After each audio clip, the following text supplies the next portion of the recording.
sinapsis, ¿no? ¿Cuáles son los mecanismos de la acción sináptica? ¿Cuáles son los neurotransmisores, sobre todo los principales? Y cómo se da el acoplamiento éxito contráctil del músculo esquelético. ¿Cómo si vamos a empezar haciéndonos unas preguntas? ¿No? Ustedes me ayudan a responder. ¿Cuál es la función principal de las neuronas en el organismo animal? ¿Para qué están las neuronas? Para transmitir información, ¿qué más? Impulsos eléctricos, ¿qué más? Permitir que haya una comunicación entre lo que vendría a ser un sistema central, donde vamos a encontrar al encéfalo, vamos a encontrar a la médula, y que pueda comunicarse con una porción periférica, ¿no? Músculos, órganos, glándulas, ¿correcto? Ahora, ¿qué entienden por sinapsis eléctrica y sinapsis química? ¿Cuál es la diferencia? La química. ¿Cuál? La química.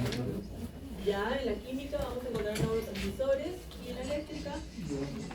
La eléctrica es una conexión directa con canales de Canales iónicos, entonces se dan más, o sea, sobre todo por una corriente eléctrica, que se da por cambios iónicos, ¿sí? Lo vamos a ver ahorita. Ahora, ¿cómo se da el acoplamiento éxito contráctil en el músculo esquelético? Tal vez estas no me pueden responder todo, pero si alguien tiene una idea, bienvenido sea. ¿Cómo se da ese mecanismo? ¿Qué se necesita para que haya contracción? ¿Calcio? Calcio, se necesita que haya calcio, que haya ATP, ¿qué más? Que haya acetilcolina, que es un neurotransmisor que vamos a ver el día de hoy, ¿sí? Y hoy día lo vamos a ver de manera ordenada. El resultado del aprendizaje es que ustedes van a comprender los mecanismos de transmisión sináptica, tanto química como eléctrica, ¿sí? Entre las neuronas y los mecanismos involucrados en ese acoplamiento éxito contráctil del músculo esquelético. Es importante ¿para qué? Para que los animales puedan desplazarse, ¿no? Puedan correr, puedan saltar, puedan caminar. ¿Okay? No sé si cerramos la ventana y ese ruido. Creo, para que se pueda escuchar mejor.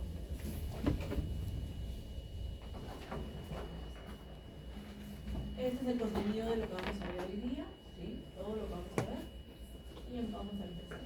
¿Okay? Entonces aquí tenemos una sinapsis. Una sinapsis, pregunto, ¿química o eléctrica? Química. ¿Por qué me dicen que es química? Por las vesículas, ¿correcto? Entonces, en una sinapsis química, ya ustedes me dijeron, tiene que haber neurotransmisores y efectivamente hay unas vesículas que son las que se caracterizan por contener, por almacenar los neurotransmisores que se liberan, ¿sí? Se liberan en el espacio sináptico, en la hendidura sináptica y se unen a receptores específicos para tener un efecto que puede ser de excitación o puede ser de inhibición. Correcto. Vemos aquí una típica neurona, que es lo que se conoce como la neurona modelo, que ustedes ya saben cómo está formada, donde vamos a encontrar un soma o cuerpo que contiene el núcleo, contiene organelas, como toda célula, ¿sí?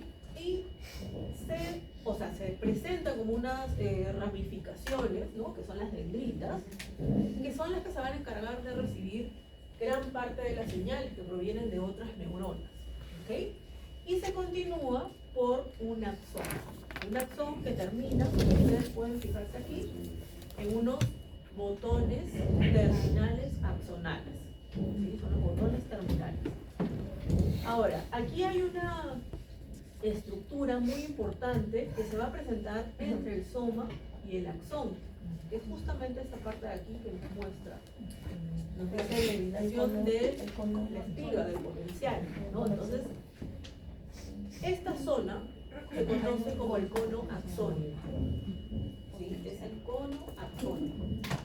El cono axónico es el que va a disparar el potencial de acción, ¿ok?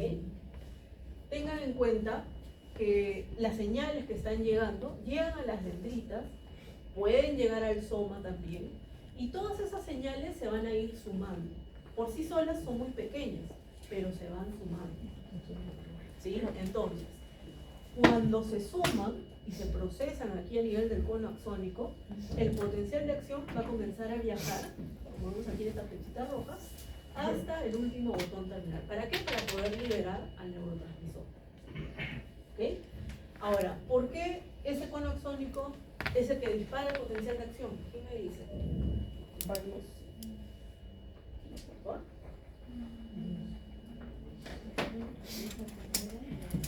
Pero ¿por qué se acumula? O sea, ¿qué hace ahí que sea ese punto de partida para que el potencial de acción se genere y se desplace y viaje por todo el axón?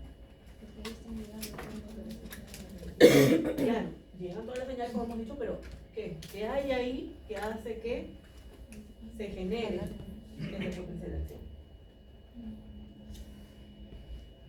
Es una zona muy rica en canales de sodio. Y acuérdense, la semana pasada nosotros hemos hablado de potencial de acción, ¿sí? Donde va a generar esa despolarización que va a hacer que llegue al umbral. Todos esos pequeños estímulos subumbrales se van a sumar y van a llegar al umbral.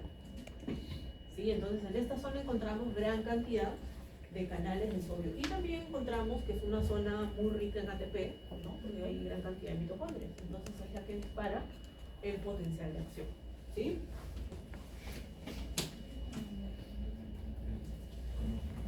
Aquí tenemos la clasificación de neuronas, que seguramente ustedes ya conocen también, ¿no? Donde vamos a tener, de acuerdo a la anatomía, se puede clasificar en neuronas unipolares, neuronas bipolares y multipolares. Las unipolares se caracterizan por tener un soma, ¿sí? El soma, y presentan un axón. Pueden ver aquí, ese axón se continúa con las dendritas, ¿sí? Es el tipo unipolar. ¿Dónde encontramos ese tipo de neuronas? En las neuronas de tipo sensitivas, ¿no? Son de tipo sensitivas, podemos encontrarlas a nivel del sistema nervioso periférico. Luego tenemos las bipolares. En el caso de las bipolares, pueden ver que tiene un soma, pero sí hay una separación entre lo que sería la dendrita y el axón. Suelen ser neuronas muy pequeñas y tienen esta característica. ¿Dónde las encontramos? En lugares donde se requiere una inervación muy fina, ¿no? ¿Dónde? A nivel de la retina, podemos encontrar a nivel de lo que vendría a ser la olfacción también, a nivel de la audición también, pero sobre todo a nivel de la vista y a nivel de la olfacción, hay gran cantidad de este tipo de neuronas bipolares. Y luego tenemos la neurona multipolar, que es la neurona modelo, la que todo el mundo conoce, ¿no? De los libros, que ya saben que tiene un soma, tiene un axón y tiene las dendritas bien ramificadas. ¿Ok? Ahora, esto es de acuerdo a la clasificación anatómica, pero a nosotros nos interesa la clasificación funcional o fisiológica, en la cual vamos a ver que encontramos neuronas aferentes, sensitivas o sensoriales, encontramos interneuronas y encontramos neuronas eferentes o también conocidas como neuronas motoras. ¿Okay? Son las neuronas de acuerdo a su fisiología. Vamos a ver aquí. ¿Se acuerdan que la semana pasada vimos los componentes de un reflejo? ¿Cuáles eran esos componentes? Receptor, Vía aferente, centro integrador, vía eferente, el efector.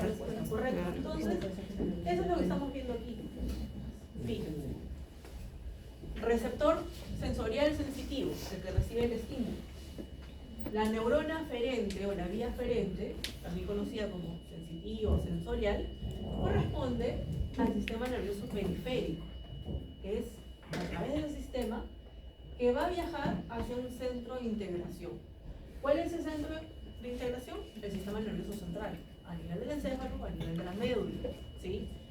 Y en ese centro integrador vamos a encontrar a las interneuronas, ¿sí? Que se van a encargar de procesar esta información. Una vez procesada la información, ahora van a hacer sinapsis con las neuronas eferentes o neuronas motoras, nuestra vía eferente, que va a llevar la información como respuesta a través del sistema nervioso periférico nuevamente. ¿Hacia dónde? Hacia el efector. que sería músculo esquelético, órganos, glándulas. ¿Sí? Aquí tenemos un reflejo. ¿Ok? Entonces recordar estos tres componentes, sobre todo este tipo de neuronas en su clasificación, porque son las que nos van a permitir entender muchos de estos procesos. ¿Ok? Ahora, tenemos aquí otra clasificación de acuerdo a si el axón presenta vaina de mielina o carece de ella. Tenemos aquí las dos, ¿no? En el primer caso, vemos que tiene las famosas vainas de mielina. ¿Qué son las vainas de mielina?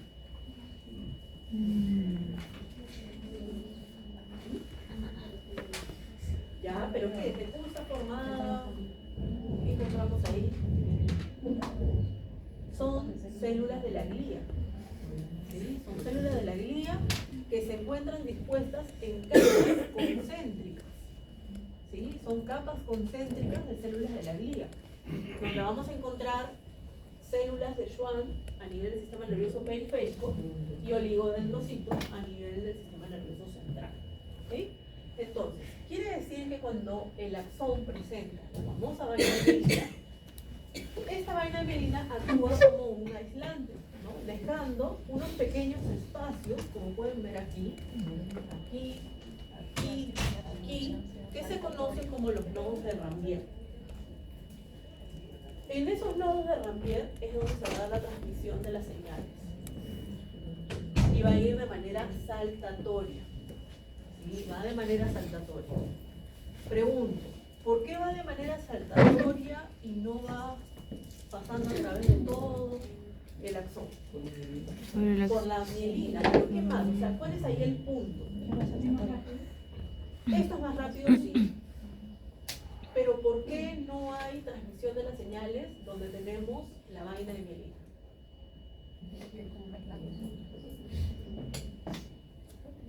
Va por ese lado, por lo que tú estás diciendo. ¿Qué se necesitaba para que haya intercambio a través de la membrana? Sabemos que obviamente tiene que estar la membrana, pero acuérdense que tiene que haber líquido intracelular y líquido extracelular. Es lo que va a permitir que podamos tener intercambio a través de la membrana, que haya difusión, ¿no? De un lado o del otro lado. Pero en este caso, donde encontramos las vainas de mielina, ya no tenemos esa separación solamente de la membrana con estos dos líquidos, ¿no? Sino que ahí tenemos varias capas de estas células de la glía, lo cual actúan como un aislante, ¿sí? A diferencia del axón, que carece de mielina, en el cual sí, el potencial va a tener que recorrer toda la membrana. Por eso es algo más lento. Ambos son rápidos, pero mucho más rápido es la que se da de manera saltatoria. ¿Ya?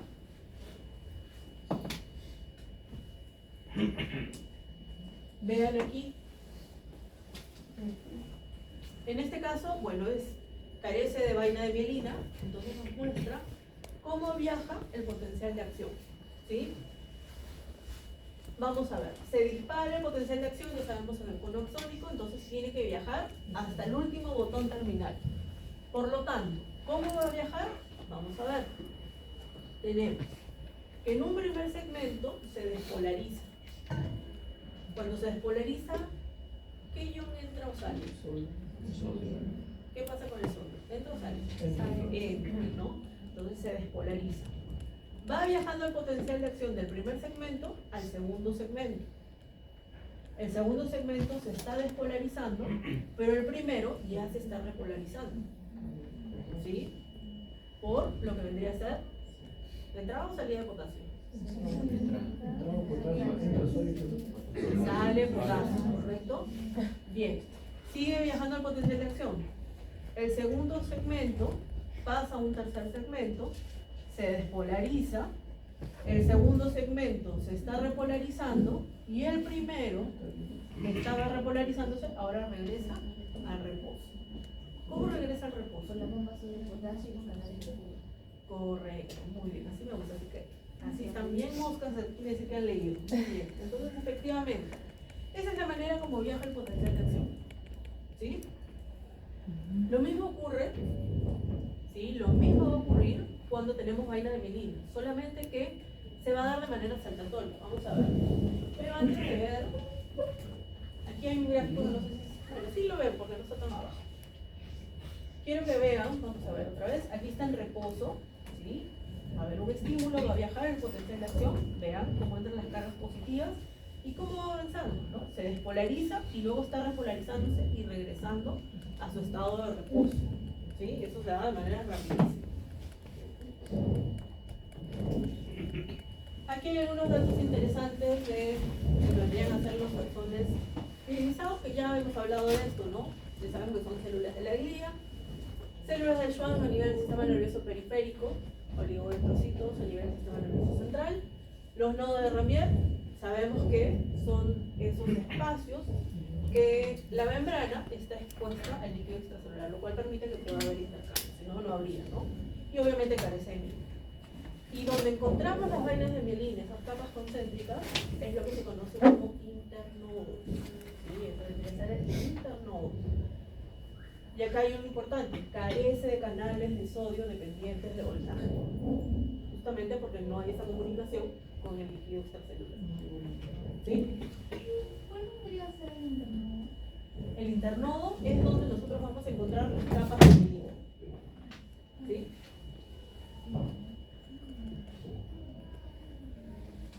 Y aquí tenemos con la vaina de mielina, ¿no? Que sabemos que se da de manera saltatoria. Vamos a darlo aquí. Tenemos un primer segmento que se está despolarizando, ¿sí? Y de manera saltatoria va a ir al segundo segmento. El primer segmento que estuvo despolarizado ahora está repolarizándose, ¿sí? Sigue viajando el potencial de acción. El segundo segmento viaja a un tercer segmento. El segundo segmento que estuvo despolarizado ahora está repolarizándose. Y el primer segmento que estuvo repolarizándose ahora regresó al reposo. ¿Sí? Entonces, ya, está claro. Tenemos aquí una clasificación de las fibras nerviosas en humanos que en realidad es muy parecida a los animales. Nosotros, por ejemplo, vamos a ver lo que vendría a ser las fibras de tipo A alfa, que nosotros lo conocemos como, digamos, motoneuronas alfa, ¿sí? Que son las que van a permitir que se pueda dar la contracción de los músculos, ¿no?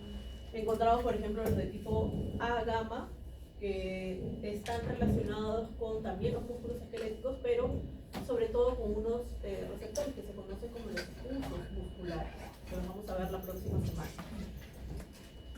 Podemos ver los de tipo B o C, que están muy relacionados, por ejemplo, con el sistema nervioso autónomo, como las fibras pre- y postganglionares.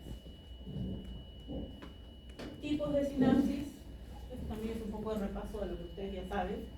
Las axosecretorias, donde vamos a tener liberación de sustancias químicas que van a ser secretadas en el torrente sanguíneo.